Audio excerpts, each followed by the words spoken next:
పాత్రికేయ మిత్రులందరికీ హృదయపూర్వక నమస్కారం.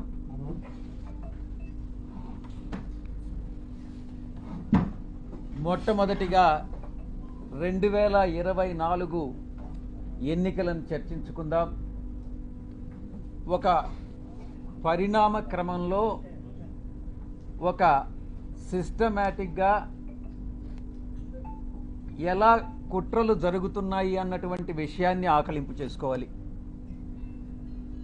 24 ఎన్నికల్లో వైఎస్ఆర్ కాంగ్రెస్ పార్టీ ఓటమి పాలైనటువంటి విషయం మీ అందరికీ కూడా తెలిసినటువంటి విషయం. దానికి చాలా కారణాలు ఉన్నాయి, సమీక్షించుకుంటున్నాం. ఆ సమీక్షల తర్వాత ఏదైతే నివారణోపాయాల్ని ఆలోచించి చర్యలు తీసుకోవాలనో ఆ చర్యలు తీసుకోవడం జరుగుతుంది మా పార్టీ అధ్యక్షుల వారు.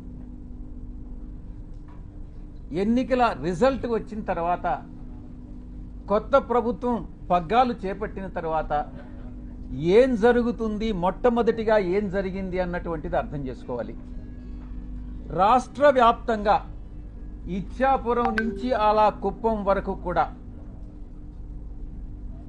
175 స్థానాల్లో 11 స్థానాలు మేము సంపాదించుకున్నప్పటికీ, ఓటమి పాలైనప్పటికీ ప్రజల తీర్పుకి కట్టుబడి మేము అధికారాన్ని దిగిపోయాం. వచ్చినటువంటి కొత్త ప్రభుత్వం ఆ యొక్క పార్టీ యొక్క గూండాలు కానీ, రౌడీ ఎలిమెంట్స్ కానీ, ఆ పార్టీ యొక్క కార్యకర్తలు కానీ ఎలా దౌర్జన్యాలు చేస్తూ ప్రతి ఒక్కరిని, వైఎస్ఆర్ కాంగ్రెస్ పార్టీకి సపోర్ట్ చేసినటువంటి ప్రతి ఒక్కరిని ఇబ్బందులకు గురి చేస్తూ, తీవ్రంగా కొడుతూ, కుటుంబాలను నాశనం చేస్తూ, రేపులు చేస్తూ, ఈ రకమైనటువంటి అకృత్యాలకి చట్టం అనే దాన్ని పరిగణలోకి తీసుకోకుండా పోలీసులు ఏం చేస్తారులే, మాకు అధికార పార్టీ యొక్క సపోర్ట్ ఉంది అన్నటువంటి ఒకే ఒక కారణంతో ఆ అకృత్యాలకన్నిటికీ పాల్పడడం జరిగింది.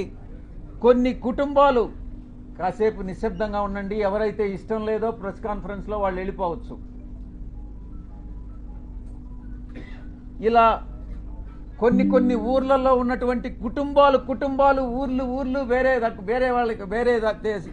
ప్రాంతాలకు తరలి వెళ్ళినటువంటి మనం పరిస్థితులు చూసాం.